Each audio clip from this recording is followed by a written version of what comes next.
is Omid Aski Larijani. I'm from Iran, and I, been moving since I was one, here and there, and always moving, gypsy style, with my parents and my sister. And so when I came to Austin, I was, I think, 27 years old. I had a full-time job at the School of Health Information Sciences, and I was living in Houston, and I just wasn't really fulfilled in my inside. My soul wasn't fulfilled for some reason. I was making good money, had education, everything, and I just came to Austin one time, and I discovered how beautiful it was and had hills. I was tired of flatlands, God slipped on a banana peel and made Houston flat. So it was beautiful, but I was ready for hills because I grew up in hills in the Middle East. So came to Austin and discovered all this beauty. I just loved it here. And then after nearly, I would say, 7 months or so, I discovered Barton Springs. My early visions of attending Barton Springs was pretty blissful and pretty silent because I was entering a very, very sacred place for my life. It was filled with people of all ages, and people, there with, no shirt and just bathing suits. So I soon discovered that when people come close to water, they open up themselves and they allow themselves to be strong in their vulnerabilities.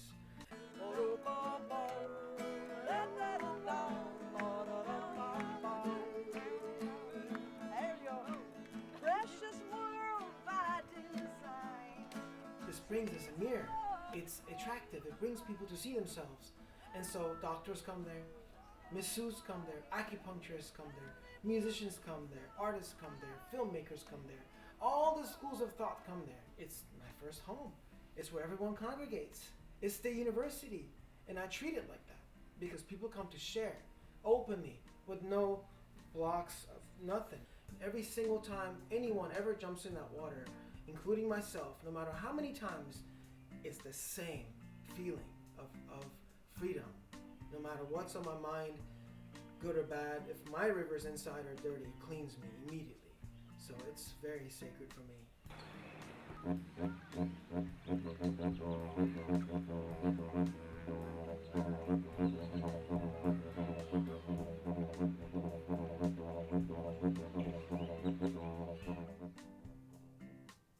Austin launched me to Northern Territory, Australia, because of this one instrument that I play called didgeridoo that the city brought to me.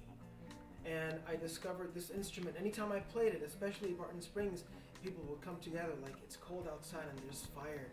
Everyone comes close like moths coming to the light. And so it took me to the source. When I went to Northern Territory, Australia with my Yolngu people, Aboriginal people there, they never ever sit down in a classroom setting to teach you things. They just do it. Like people learn by doing. We're all monkey see, monkey do people. So I would walk by and my Aboriginal sister was doing a painting. I'm like, oh, that's the big greenback turtle. What are the lines around that? Oh, that's the food for the turtle. I'm like, how do you know?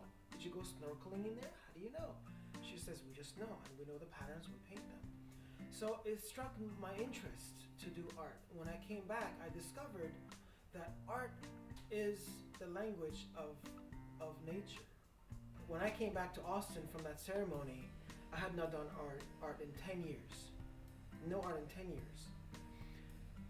I jumped in there and I opened my eyes and I couldn't believe that just by paying attention closely, calmly, in absolute silence, one after another pattern was easily coming to me.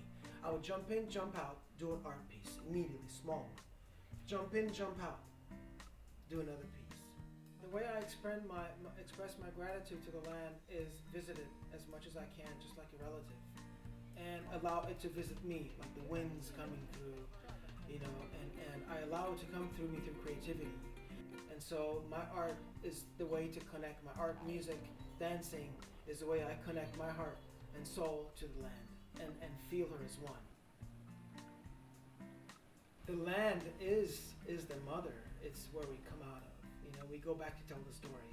We come up, rise, and then rise our hands to the stars and go straight back down to tell the story. And that becomes becomes eternal. That's ancestral.